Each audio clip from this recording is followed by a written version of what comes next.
નમસ્કાર વિદ્યાર્થી મિત્રો, ગયા લેક્ચરમાં આપણે માનાંક વિધેય, ચિહ્ન વિધેય અને મહત્તમ પૂર્ણાંક વિધેય તથા તેના ગુણધર્મ જોઈએ.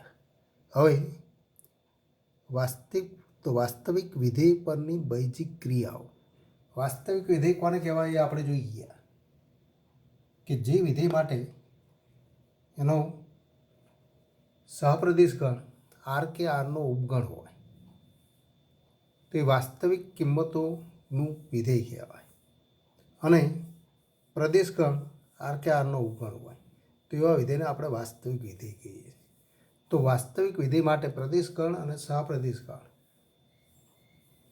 તો અહીંયા બે વિધેયોના સરવાળા માટે એટલે કે વાસ્તવિક વિધેયો પરની બૈજિક ક્રિયાઓ આપણે મેળવીએ ત્યારે તો વિધેયનો સરવાળો, ગુણાકાર, ભાગાકાર તો એ આપણે વ્યાખ્યાયિત કરવાનો અને એ વ્યાખ્યાયિત કરીએ ત્યારે તો બંને વિધેય માટે એના પ્રદેશ અને સહપ્રદેશ ગણ એ આર અને આરના ઉપગણ હોવા જરૂરી. તો આપણે વાસ્તવિક વિધેયો પરની બૈજિક ક્રિયાઓ જોઈએ. વાસ્તવિક વિધેયો પરની બૈજિક ક્રિયાઓ.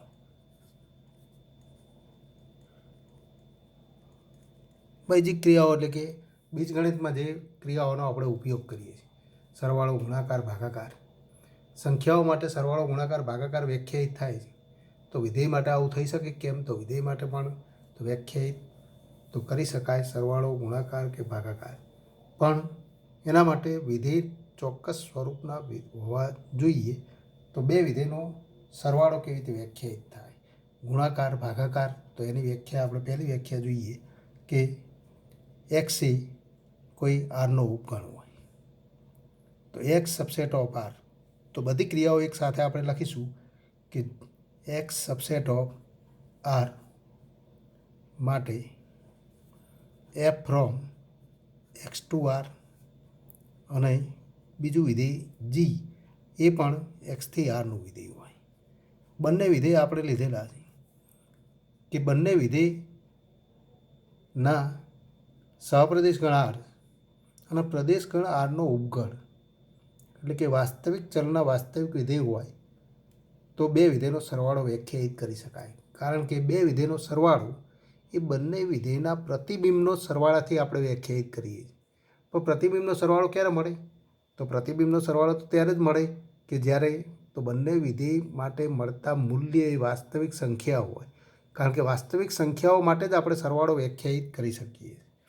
તો આ પ્રકારના વિધેય હોવા જોઈએ. તો આપણે કહી શકીએ નંબર 1 તો સરવાળો. તો બે વિધેયનો સરવાળો, તો બે વિધેયનો સરવાળો એને આપણે એફ પ્લસ જી વડે દર્શાવીશું. તો એફ પ્લસ જી ફ્રોમ એક્સથી આરનું વિધેય થાય. અને તો તથા આપણે કહી શકીએ કે પ્રત્યેક એક્સ બિલોંગ્સ ટુ એક્સ માટે F plus G of x અને equal to F x plus G X. અહીંયા આપણે જોઈ શકીએ છીએ કે બંને તો બે વિધેયના સરવાળા દ્વારા વ્યાખ્યાયિત વિધેયનું કોઈ ઘટક એક્સ આગળ મળતું મૂલ્ય એ બંને વિધેયના તો એ ઘટક આગળ મળતા મૂલ્યના સરવાળા બરાબર થાય. અને માટે તો સરવાળો ક્યારે મળે? તો બંને તો એફ એક્સ અને જી એક્સ એ વાસ્તવિક સંખ્યાઓ હોવી જોઈએ. પણ એફ એક્સ ક્યાં મળે? તો અહીંયા તો વિધેય એફના સહપ્રદેશ ગણ આરમાં અને જી એક્સ પણ આરમાં મળે. બંને સંખ્યાઓ હોવાથી સરવાળો વ્યાખ્યાયિત થઈ શકે. નંબર 2 આ જ રીતે તો હવે આપણે વ્યાખ્યાયિત કરી શકીએ બે વિધેયોને બાદબાકી.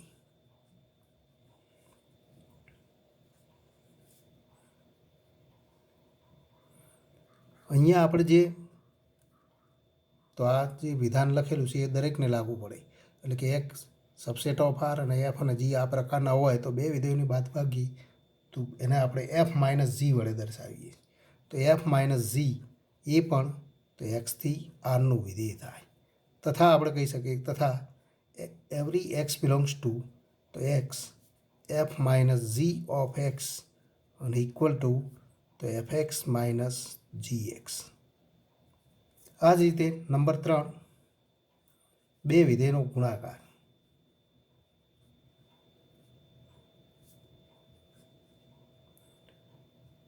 તો બે વિધેયનો ગુણાકાર પણ આ જ રીતે વ્યાખ્યાયિત થાય કે એફ અને જીનો ગુણાકાર, તો એને એફ ઇન્ટુ જી વડે દર્શાવાય. તો એને આપણે એફ ઇન્ટુ જી વડે દર્શાવીશું. તો એફ ઇન્ટુ જી એ પણ તો એક્સથી આરનું વિધેય થાય. તથા આપણે કહી શકીએ તથા every x belongs to X, તો F minus G of x અને equal to F x into G X. ટૂંકમાં આપણે કહી શકીએ કે બે વિધેયનો સરવાળો એ બંને વિધેયના પ્રતિબિંબનો સરવાળો.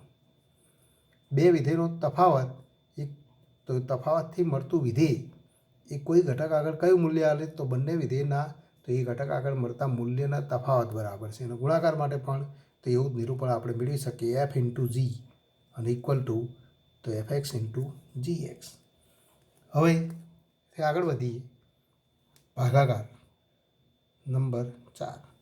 જેમ બે સંખ્યાઓ માટે તો કોઈ પણ બે સંખ્યાઓ માટે આપણે ગુણાકાર કરી શકીએ તો પણ કોઈ પણ બે સંખ્યાઓ માટે ભાગાકાર શક્ય બને નહીં. કેમ કે બંનેમાંથી તો જે છેદમાં રહેલી સંખ્યા એ શૂન્યતર હોવી જોઈએ. એ અને બીનો ભાગાકાર ક્યારે વ્યાખ્યાયિત થાય તો એ અપોન બી ક્યારે મળે તો જ્યારે B is not equal to 0.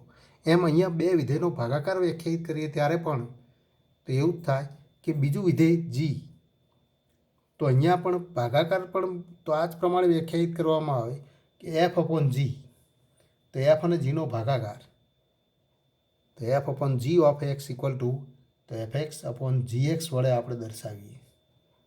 પણ એફ એક્સ અપોન જી એક્સ ક્યારે મળે તો g x is not equal to 0. અને માટે આપણે લખી શકીએ કે બે વિધેયનો ભાગાકાર ક્યારે વ્યાખ્યાયિત થાય તો બે વિધેયનો ભાગાકાર. તો એના માટે આપણે લખવું પડે કે g x is not equal to 0 હોય તેવા પ્રત્યેક એક્સ બિલોંગ્સ ટુ એક્સ માટે. અહીંયા પ્રત્યેક એક્સ બિલોંગ્સ ટુ એક્સ માટે લખી શકાય, પણ ભાગાકાર વિધેય માટે તો આપણે એનો પ્રદેશગણ અહીંયા દર્શાવીશું નહીં. પણ બે વિધેયનો ભાગાકાર તો અહીંયા આપણે દર્શાવીએ તો વિધેય F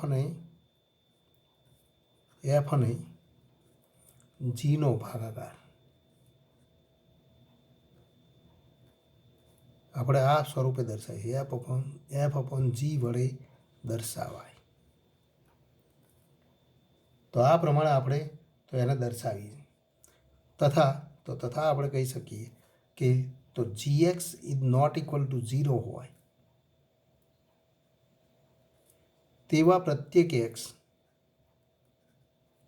x belongs to x માટે એફ અપોન જી તો F upon G of x અને ઇક્વલ ટુ તો એફ એક્સ અપોન જી એક્સ વ્યાખ્યાયિત થાય. તો આ સૂત્ર દ્વારા વ્યાખ્યાયિત થાય. એનો અર્થ કે તો ટૂંકમાં આપણે કહી શકીએ કે અહીંયા વિધેયનો પ્રદેશગણ આપણે લખતા નથી, પણ એફ અપોન જીનો પ્રદેશગણ કયો થાય તો એને તો જો દર્શાવવું હોય તો આપણે બીજા સ્વરૂપે લખી શકીએ કે એફ અપોન જી એ તો આર અહીંયા આપણે એનો પ્રદેશગણ એક્સ લખીએ છીએ તો એક્સથી તો એક્સ માઇનસ એવા ઘટક સ્મોલ એક્સ કે જેના માટે તો જી એક્સ ઇક્વલ ટુ 0 હોય. એક્સમાંથી એવા ઘટકો દૂર કરવા પડે. એ સિવાયના પ્રત્યેક એક્સ બિલોંગ્સ ટુ એક્સ પણ કયા g x is not equal to 0 હોય એવા ઘટકો તો જી એક્સ ઇક્વલ ટુ 0 થતા ઘટકો દૂર કરી દઉં થી આરનું વિધેય થાય. તો આ પ્રમાણે વ્યાખ્યાયિત કરી શકાય. તથા તો F upon G of x અને ઇક્વલ ટુ તો F x upon g x. તો આ પ્રમાણે આપણે લખી શકીએ. પણ એ બે આ શાબ્દિક સ્વરૂપે આપણને અર્થ આપેલો છે એ જ તો ગાણિતિક સ્વરૂપે આ રીતે લખી શકાય. હવે આપણે ઉદાહરણ 16 જોઈએ. F x equal to x square અને g x equal two 2x+1 બે વાસ્તવિક વિધેયો હોય તો F plus G of X F minus G of X F into G of X તથા F upon G of X શોધો. તો અહીંયા આપણે જોઈએ કે વિધેય માટે વાસ્તવિક વિધેય એટલું આપણને આપેલું છે તો એના પ્રદેશ કે તો એ દર્શાવવાની જરૂર નથી. જ્યારે આપણને વિધેયના પ્રદેશગણ આપણને આપેલા હોય ત્યારે એ દર્શાવીશું. પણ અહીંયા જ્યારે પ્રદેશ ગણ ના આપેલા હોય ત્યારે જે ઘટકો આગળ વ્યાખ્યાયિત છે એ ઘટકો માટે આપણે ગણતરી કરીએ. તો અહીંયા આપણે કહી શકીએ કે અહીં પહેલું વિધેય તો F plus Zee of x, પણ એના માટેનું સૂત્ર કયું છે? તો આપણે જોઈ ગયા કે એફ એક્સ પ્લસ જી એક્સ, અને એફ એક્સ અને જી એક્સ બંને સૂત્ર આપણને આપેલા છે. તો F x equal to x square અને જી એક્સ ઇક્વલ ટુ તો 2x + 1 માટે તો F plus G of x માટે આપણે કહી શકીએ f plus G of x. તો આ વિધેય દ્વારા ઘટક એક્સ આગળ મળતું પ્રતિબિંબ આ સૂત્રથી મળે. એ જ રીતે તથા તો F minus G of X equal to તો F x minus g x. તો આના માટે પણ તો ફરી સૂત્ર લખી શકાય એક્સ સ્ક્વેર માઇનસ તો 2x + 1 ઇક્વલ ટુ તો એક્સ સ્ક્વેર માઇનસ 2x - 1. તો F minus G of x તો બંનેના સૂત્રનો ઉપયોગ કરી દો તો આ બીજું આપણને સૂત્ર મળે. તથા આપણે કહી શકીએ હવે ગુણાકારથી મળતું વિધેય f into G of x અને ઇક્વલ ટુ તો એફ એક્સ ઇન્ટુ જી એક્સ. પણ એફ એક્સનું મૂલ્ય આપણને આપેલું છે એફ એક્સ ઇક્વલ ટુ એક્સનો વર્ગ ઇન્ટુ જી એક્સ તો 2x + 1 અને ઇક્વલ ટુ તો આનું વિસ્તરણ કરી દઈએ તો એક્સ સ્ક્વેર ઇન્ટુ 2x એટલે કે 2x³ plus x square into 1 તો પ્લસ એક્સ સ્ક્વેર. તો આ તો બે વિધેયના ગુણાકારથી મળતા વિધેય માટે તો આપણને મૂલ્ય મળે. તથા ભાગાકાર માટે એક શરત છે કઈ? તો gx is not equal to 0. તો તથા આપણે કહી શકીએ તથા તો gx is not equal to 0 તો એવા ઘટકો તો અહીં આપણને આપેલું છે તથા તો અહીં gx ઇક્વલ ટુ તો gx ઇક્વલ ટુ 2x + 1 અને implies gx is not equal to 0 implies તો gx is not equal to 0 તો 2x + 1 is not equal to 0. એનો અર્થ કે 2x is not equal two -1. એનો અર્થ કે x is not equal to -1/2. માટે આપણે કહી શકીએ કે x is not equal to -1/2 માટે f/g ઓફ x તો f/g ઓફ x અને ઇક્વલ ટુ તો fx/gx અને ઇક્વલ ટુ આપણે લખી શકીએ કે fx ઇક્વલ ટુ તો x સ્ક્વેર અને gx ઇક્વલ ટુ તો 2x + 1. તો આ બે વિધેયના ભાગાકારથી મળતું સૂત્ર થાય માટે આપણે કહી શકીએ f/g of x equal to તો આ સૂત્ર થાય. આમ તો બધા જ વિધેયો એટલે કે સરવાળો, ગુણાકાર, તફાવત અને ભાગાકાર એ ચારે ચારના આપણને સૂત્ર મળે જે આ રીતે આપણે ગણતરી કરી શકીએ. પણ વિધેય માટે અહીંયા પ્રદેશગણ આપણને આપેલો નથી માટે પણ પ્રદેશગણ આપેલું હોય ત્યારે આપણે તો બે વિધેય માટે એનો પ્રદેશ, સહપ્રદેશ તથા સૂત્ર એ ત્રણ સ્વરૂપ દર્શાવવું જરૂરી છે. સ્વાધ્યાય 2.3 એક્ઝામ્પલ નંબર 1 જુઓ. નીચેના પૈકી કયા સંબંધ વિધેય છે? જો તે વિધેય હોય તો તેનો પ્રદેશ અને વિસ્તાર શોધો. નંબર 1 તો ગણ સ્વરૂપે આપણને વિધેય આપેલું છે. ગણમાં પહેલો ઘટક છે 2 1 5 1 8 1 11 1 14 1 અને 17 1. તો આ સંબંધ વિધેય થાય કેમ? તો આપણે કહી શકીએ કે આ સંબંધમાં પ્રત્યેક ઘટક માટે પ્રતિબિંબ તો અનન્ય મળે. માટે આપણે કહી શકીએ કે વિધેય 2 માટે પ્રતિબિંબ 1 મળે, એ સિવાય 2 માટે બીજું કોઈ પ્રતિબિંબ મળતું નથી. એ જ રીતે 5 માટે પણ અનન્ય પ્રતિબિંબ મળે, 8 માટે પણ અનન્ય પ્રતિબિંબ મળે. આમ પ્રત્યેક ઘટક માટે પ્રતિબિંબ અનન્ય મળે છે. માટે આપણે કહી શકીએ કે નંબર 1 તો આન્સર 1માં આપણે લખી શકીએ કે આપેલ સંબંધ વિધેય. કારણ કે તો આપણે લખી શકીએ કારણ કે તો પ્રદેશ ગણના પ્રત્યેક ઘટક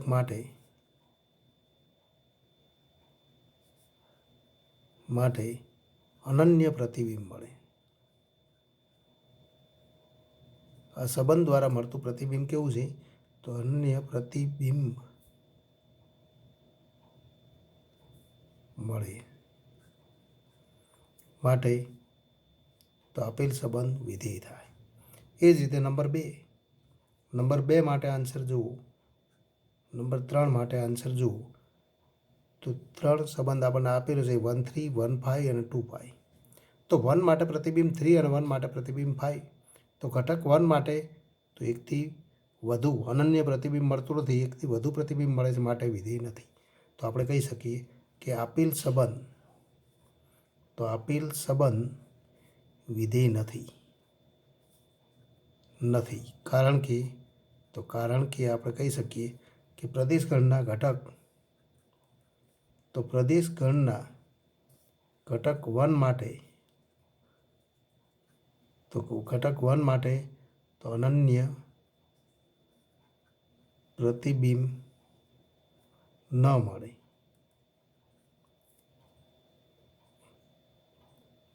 અહીં તો આપણે કહી શકીએ કે 1 3 અને 1 5 એ સંબંધના ઘટકો હોવાથી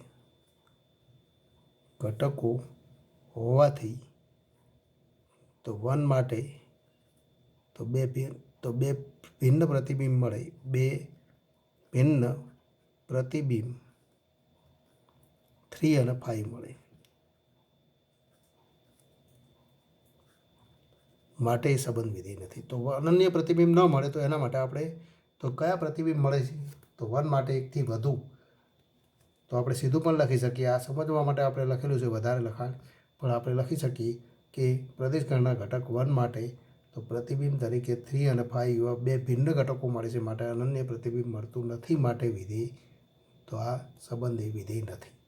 હવે પ્રથમ સંબંધ માટે તો અનન્ય પ્રતિબિંબ મળે અને અનન્ય પ્રતિબિંબ મળે માટે વિધેય, અને વિધેય હોય તો એનો પ્રદેશ અને વિસ્તાર. તો એનો પ્રદેશ અને વિસ્તાર તો આપણે જાણીએ જ છીએ કે અહીં તો તેનો પ્રદેશ એ. તો પ્રદેશ ગણ કયો થાય? તો પ્રદેશ ગણ તો અહીંયા આપણે લખી શકીએ પ્રદેશ ગણમાં કયા ઘટકો મળે? તો 2 5 પ્રથમ ઘટકોથી બનતો ગણ 2 5 8 11 14 અને 17. અને વિસ્તાર કયો થાય? તો વિસ્તારમાં કયા ઘટકો મળે? તો એ આપણે જાણીએ છીએ માત્ર એક જ ઘટક 1 છે, કારણ કે બધા જ ઘટકો માટે મળતા પ્રતિબિંબ એટલે કે ક્રમિક જોડના બીજા ઘટકોથી બનતો ગણ તો એમાં માત્ર એક જ ઘટક 1 છે. માટે આપણે કહી શકીએ કે વિસ્તાર ગણમાં એક જ ઘટક 1 મળે. આમ પ્રદેશ અને વિસ્તાર પણ સાથે આપણે મેળવી શકીએ. એક્ઝામ્પલ નંબર 2 જુઓ. નીચેના વાસ્તવિક વિધેયો માટે પ્રદેશ અને વિસ્તાર મેળવો. નંબર 2 એમાં આપણે બીજા નંબરનો એક્ઝામ્પલ જોઈએ. fx √9 - x². હવે વિધેય વાસ્તવિક વિધેય અને વાસ્તવિક વિધેય માટે તો પ્રતિબિંબ આરમાં મળે. પણ હવે આપણે જોઈએ કે આ વિધેયનો પ્રદેશ ગણ કેવી રીતે મેળવી શકાય. તો જે ઘટક x માટે વિધેય વ્યાખ્યાયિત હોય તો અહીં વર્ગમૂળમાં 9 - x² વ્યાખ્યાયિત થવા માટે તો અહીં આપણે લખી શકીએ અહીં fx વ્યાખ્યાયિત થવા માટે તો વર્ગમૂળમાં 9 - x² વ્યાખ્યાયિત થવું પડે.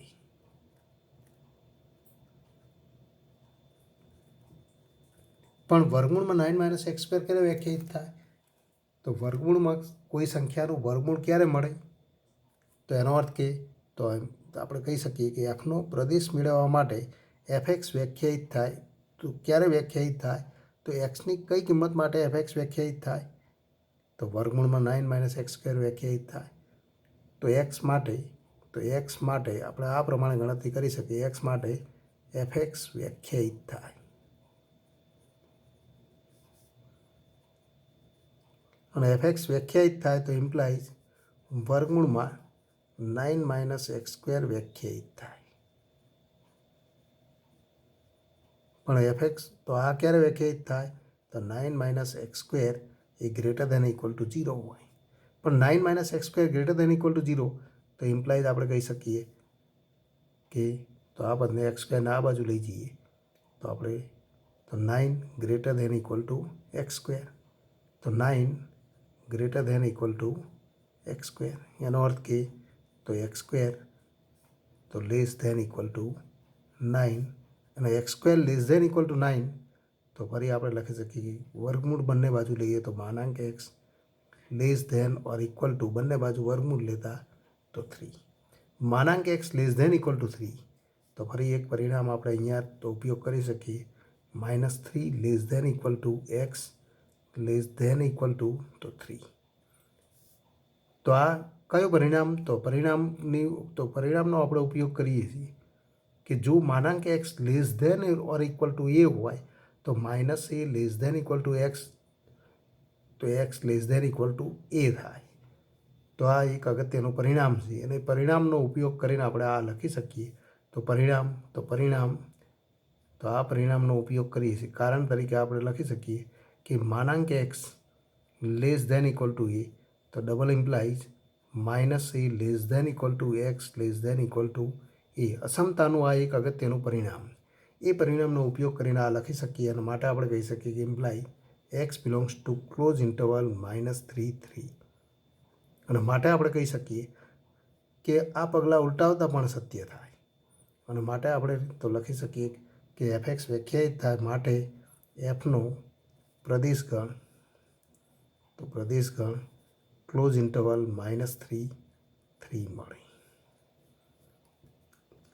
હવે એનો વિસ્તાર કરો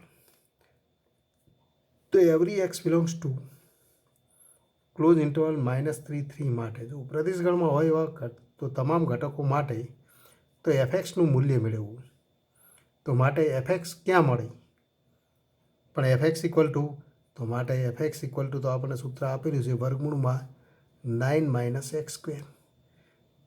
તો એફએક્સનું મૂલ્ય ક્યાં મળે પણ એક્સ તો આ અંતરાલમાં છે તો અહીંયા આપણે કહી શકીએ કે X belongs to close interval તો X belongs to close interval -3 3 implies તો -3 less than equal to x less than equal to 3 પણ આમાંથી આપણે ગણતરી કરીએ તો બંને બાજુ તો ફરી હમણાં આપણે જોઈ ગયા એ પ્રમાણે લખીએ તો માનાંક એક્સ તો લેસ ધેન ઇક્વલ ટુ 3 અને ઇમ્પ્લાઇઝ તો x² તો લેસ ધેન ઇક્વલ ટુ 9 અને ઇમ્પ્લાઇઝ તો ફરી આપણે આ પદને તો આ સ્વરૂપે લખીએ 9 - x² તો x² આ બાજુ લઈ જઈએ તો 0 less than equal to 9 - x². એનો અર્થ કે તો 9 - x² greater than equal to 0 અને ઇમ્પ્લાઇઝ બંને બાજુ વર્ગમૂળ લઈએ તો 9 - x². તો ફરી આપણે કહી શકીએ કે ગ્રેટર ધેન ઇક્વલ ટુ 0 તો આ 0 જ થાય આ પણ ગ્રેટર ધેન ઇક્વલ ટુ 0 થાય પણ કઈ સંખ્યા કરતાં નાનું થાય તો એ પણ આપણે મેળવવાનું તો એ મેળવવા માટે તો ફરી આપણે કહી શકીએ કે 9 - x² greater than equal to 0 તો વર્ગમૂળમાં 9 - x² greater than equal to 0 તથા આપણે કહી શકીએ કે કઈ સંખ્યા કરતાં નાનું થાય તો એ પણ આપણે મેળવી શકીએ -3 લેસ ધેન તો x² less than equal to 9 અને 9 - x² એ 0 કરતાં મોટું થાય પરંતુ આપણે જાણીએ છીએ કે અહીંયા તો આ પરિણામથી આપણે આટલી ગણતરી કરી શકીએ પણ જો અહીંયા સ્ટેપ આપણે ઉમેરીએ x² તો આપણે જાણીએ છીએ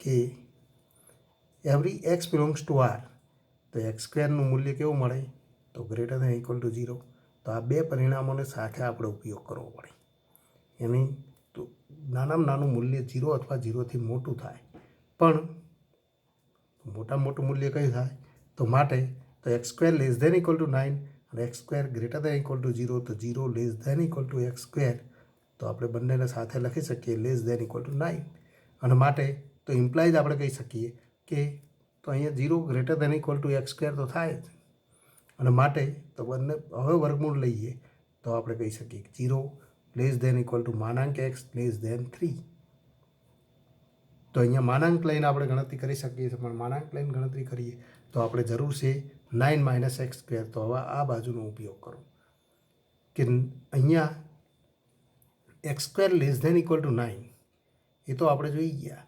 9 - x² તો એ મેળવવું છે તો અહીંયા આપણે તો 0 less than equal to 9 - x² અને x² less than equal to 9 તો 9 - x² આપણે મેળવીશું અને એના માટે તો એનું મહત્તમ મૂલ્ય કયું થાય તો 0 less than equal to x² less than equal to 9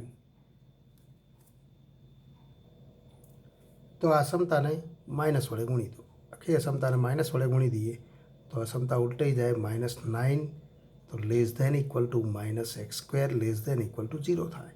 અને ફરી 9 ઉમેરી દો તો 0 less than equal to 9 - x² less than equal to 9 થાય. એનો અર્થ કે 9 - x², અહીંયા આપણે મેળવીએ કે 9 - x² એ 0 અથવા 0થી મોટું થાય પણ 9 કરતાં નાનું થાય. 9 કરતાં નાનું થાય એનો અર્થ કે એનું વર્ગમૂળ લઈએ તો હવે વર્ગમૂળ આપણે લઈએ, વર્ગમૂળ તો 0 કરતાં મોટું જ થાય. તો પણ આના ઉપરથી આપણે કહી શકીએ કે imply 0 less than equal to વર્ગમૂળમાં 9 - x². 9 - x²નું વર્ગમૂળ તો 0 કરતાં મોટું જ થાય અને less than or equal to 3. એનો અર્થ કે તો આપણે કહી શકીએ કે માટે આપણે કહી શકીએ કે fx તો 0, તો ફરી આપણે આગળ લખી શકીએ કે 0 less than equal to fx less than equal to 3. માટે આપણે કહી શકીએ કે ઇમ્પ્લાય એફનો તો fxનો વિસ્તાર, તો વિસ્તાર કયો થાય તો fxનો વિસ્તાર ક્લોઝ ઇન્ટરવલ 0 તો 3 મળે. અહીંયા આપણે બે બાજુ આપણે ધ્યાનમાં રાખવાની. અહીંયા આપણે આ પરિણામથી જો ગણતરી કરીએ તો અહીંયા સીધું લખી દઈએ તો કોઈ વાંધો નથી.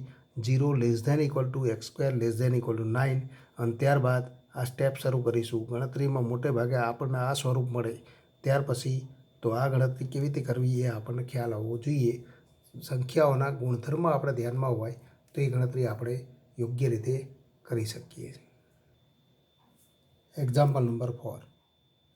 વિધેય ટી એ સેલ્સિયસમાં ઉષ્ણતામાન અને ફેરનહીટમાં ઉષ્ણતામાન વચ્ચે રૂપાંતર કરતું તો સૂત્ર TC ઇક્વલ ટુ 9C/5 + 32 દ્વારા વ્યાખ્યાયિત હોય તો નીચેના મૂલ્ય શોધો.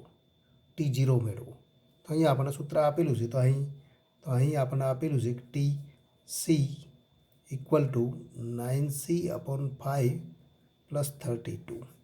તો આમાં તો સીની જગ્યાએ ટીની કિંમત તો અહીંયા તો સીની કિંમત 0 લેતા તો માટે આપણે કહી શકીએ માટે T0 ઇક્વલ ટુ 9 × 0/5 + 32. સીની કિંમત 0 લઈએ એનો અર્થ કે તો જ્યાં પણ વિધેયના તો ચલ તરીકે રહેલા ઘટક સીમાં સીની કિંમત જે પણ લઈએ તો વિધેયના સૂત્રમાં પણ જ્યાં સી હોય ત્યાં એ કિંમત લખી દઉં તો સીની જગ્યાએ આપણે 0 લખી દઈએ અને ઇક્વલ ટુ તો 32. તો T0 ઇક્વલ ટુ 32 આ પહેલી કિંમત મળે. આ જ રીતે તથા તો T28 અને ઇક્વલ ટુ તો 9 × 28/5 + 32. તો આની જે પણ કિંમત મળે એ આપણે મેળવી શકીએ. 9 × 28/5 + 32 કરો, જે પણ કિંમત મળે એ આપણે મેળવી. તો અહીંયા આપણે ગુણાકાર કરીએ. 9 × 8 એટલે કે 72. તો 2 ફરી 7 તો આપણે વિધિ તરીકે મળે 9 × 2 18 + 7 તો આપણે લખી શકીએ 200 તો 52.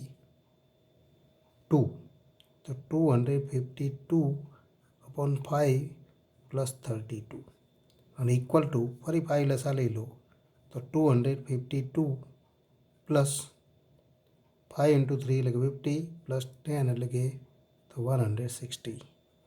સરવાળો કરી દો તો 2 1 અને તો 412/5 તો આ માગેલી કિંમત થાય. એ જ રીતે નંબર 4 તથા તો આ પહેલો નંબર હતો, આ ત્રીજો નંબર, બીજો નંબર. હવે ચોથા નંબરની ગણતરી જોઈએ કે TC ઇક્વલ ટુ 212 પણ TC ઇક્વલ ટુ તો આપણને આપેલું છે 9C/5 + 32 ઇક્વલ ટુ 212. તો ઇમ્પ્લાય 9C/5 ઇક્વલ ટુ તો 212 - 32. 212માંથી 32 બાદ કરીએ તો 32 બાદ કરો તો 180 અને માટે તો C ઇક્વલ ટુ તો 5 ગુણાકારમાં જશે 5 × 180/9 પણ અહીંયા છેદ ઉડાડીએ તો 20 અને ઇક્વલ ટુ તો 100 માટે C ઇક્વલ ટુ 100. આમ આંકડાકીય ગણતરીવાળા દાખલાઓ છે જેમાં આપણે સીધી ગણતરી કરી શકીએ. તો આ માગેલી કિંમત થાય. સ્વાધ્યાયનો અંતિમ દાખલો જોઈએ. નીચેના વિધેયોના વિસ્તાર સ્વરૂપ fx equal to 2 - 3x, x belongs to r અને x ગ્રેટર દેન 0. તો નંબર 1 માટે આપણે જોઈએ. અહીંયા નંબર 1 અહીં x બિલોંગ્સ ટુ r અને x ગ્રેટર દેન 0. x 0 કરતાં મોટું તો fxનું મૂલ્ય ક્યાં મળે? તો fx માટે તો સૂત્ર આપેલું છે તથા fx ઇક્વલ ટુ 2 - 3x. તો આ પદ ઉપરથી આપણે ગણતરી કરીશું. એક્સનું મૂલ્ય ગ્રેટર દેન 0 હોય તો આપણે કહી શકીએ કે ઇમ્પ્લાઇઝ તો -3 વડે ગુણી દો. તો બંને બાજુ -3 વડે ગુણતા એક્સનો સહગુણક અહીંયા આપણે જોઈ શકીએ છીએ -3 છે તો એટલા વડે ગુણી દો. -3 વડે ગુણતા અસમતા ઉલટાઈ જાય તો આપણે લખી શકીએ કે -3x લેસ દેન 0 થાય. ફરી બંને બાજુ 2 ઉમેરી દો. અસમતાની બંને બાજુ 2 ઉમેરતા 2 - 3x લેસ દેન 2 મળે. એનો અર્થ કે તો 2 - 3x ઇક્વલ ટુ fx. તો fxનું મૂલ્ય 2 કરતાં નાનું થાય અને fx બિલોંગ્સ ટુ r હોવાથી આપણે કહી શકીએ કે માટે fxનો વિસ્તાર ગણ કયો થાય? તો fxનું મૂલ્ય 2થી નાની તમામ સંખ્યાઓ. તો 2થી નાની હોય એવી તમામ વાસ્તવિક સંખ્યાઓ કઈ મળે? તો એ આપણે જાણીએ છીએ. અને આપણે જુદા જુદા સ્વરૂપે લખી શકીએ એવા ઘટક p કે જ્યાં તો p બિલોંગ્સ ટુ r અને p લેસ ધેન 2 આ સ્વરૂપે લખી શકાય. અથવા એને અંતરાલ સ્વરૂપે લખવું હોય તો આપણે તો જાણીએ છીએ અંતરાલ સ્વરૂપે કેવી રીતે લખી શકાય? તો 2થી નાની તમામ સંખ્યાઓ તો ઓપન ઇન્ટરવલ -ઇન્ફિનિટી તો ક્લોઝ તો 2 ઓપન 2. તો 2થી નાની તમામ સંખ્યાઓ તો ઓપન ઇન્ટરવલ -ઇન્ફિનિટી 2. તો આ રીતે આપણે દર્શાવી શકીએ. એનો અર્થ કે ઓપન ઇન્ટરવલ -ઇન્ફિનિટી 2. તો એ માગેલ તો બીજું સ્વરૂપ મળે. તો આ બે સ્વરૂપમાં વિસ્તાર ગણને દર્શાવી શકાય. તો એફનો વિસ્તાર ઓપન ઇન્ટરવલ -ઇન્ફિનિટી 2 મળે અથવા p કે જ્યાં p belongs to r p less than 2. હવે નંબર 3 ત્રીજા નંબરના એક્ઝામ્પલ માટે આપણે જોઈએ કે x વાસ્તવિક સંખ્યા એનો અર્થ કે તો implies x belongs to r તથા fx ઇક્વલ ટુ x. તો fx ઇક્વલ ટુ x તો એ પણ તો બિલોંગ્સ ટુ r થાય. તો fx બિલોંગ્સ ટુ r થાય માટે આપણે કહી શકીએ કે તો fનો તો આપણે લખી શકીએ fનો વિસ્તાર ગણ કયો થાય? તો વિસ્તાર ગણ fxનું મૂલ્ય ક્યાં મળે? તો rમાં મળે તો વિસ્તાર ગણ r એમ આપણે કહી શકીએ.